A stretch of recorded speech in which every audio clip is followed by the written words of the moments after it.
Welcome to the 3x5 news, views, and reviews. Scribble on index cards. We get in and we get out fast, so keep up. Recently, the New York Times published an article with charts showing the locations in America where voters shifted towards President Trump in each of the last three presidential elections and where they shifted toward Kamala Harris in the most recent.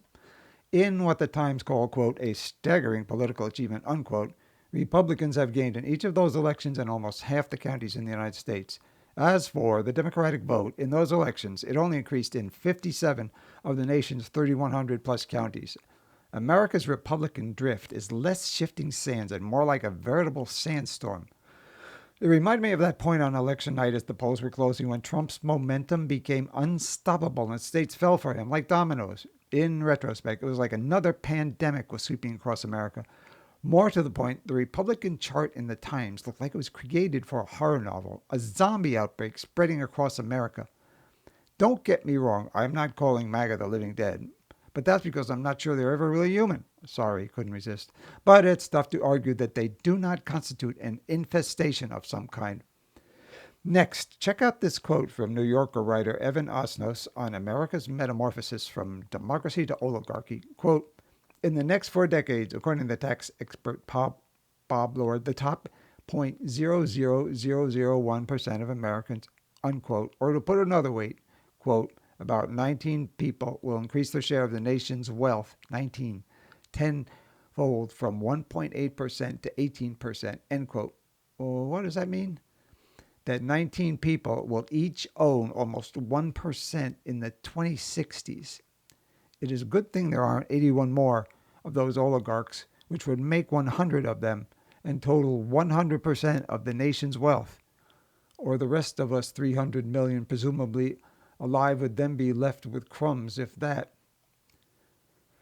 I have never been a fan of David Brooks, the longtime New York Times columnist and PBS commentator. And when I say I'm not a fan, I mean I'm not a fan. He frustrates me because over the years he often seemed on the verge of writing something or saying something humane, but just couldn't quite get there. He has always struck me as a sad man. I never thought I would be quoting him, but since he joined the Never Trump ranks, he is now often useful, like many old school conservatives these days who feel as alienated by Trump as progressives do. That, combined with his skills as an essayist, have resulted in these two incisive observations. First, quote, Trumpism is a giant effort to narrow the circle of concern to people just like us. I have to say it again. Trumpism is a giant effort to narrow the circle of concern to people just like us. Second, quote, Trumpism can be seen as a giant attempt to amputate the highest aspirations of the human spirit and reduce us to our most primitive atavistic tendencies. Again, Trumpism can be seen as a giant attempt to amputate the highest aspirations of the human spirit and reduce us to our most primitive atavistic tendencies.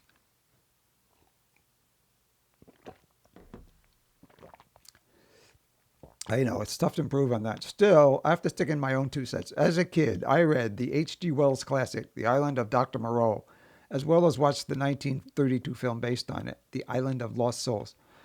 Dr. Moreau, played by the great Charles Lawton, performed vivisection, experiments on animals, and made them resemble humans, to a degree anyway, hoping to train them to rise above their animal impulses.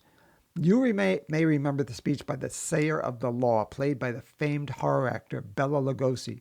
It went in part, quote, not to go on all fours, that is the law. Are we not men? Not to claw bark of trees, that is the law. Are we not men? Not to chase other men, that is the law. Are we not men? End quote.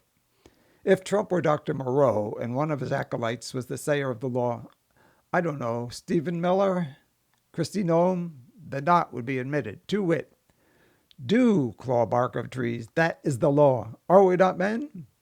Do chase other men, that is the law. Are we not men? In other words, it's as if Trump is Dr. Moreau in reverse, trying to turn humans into animals.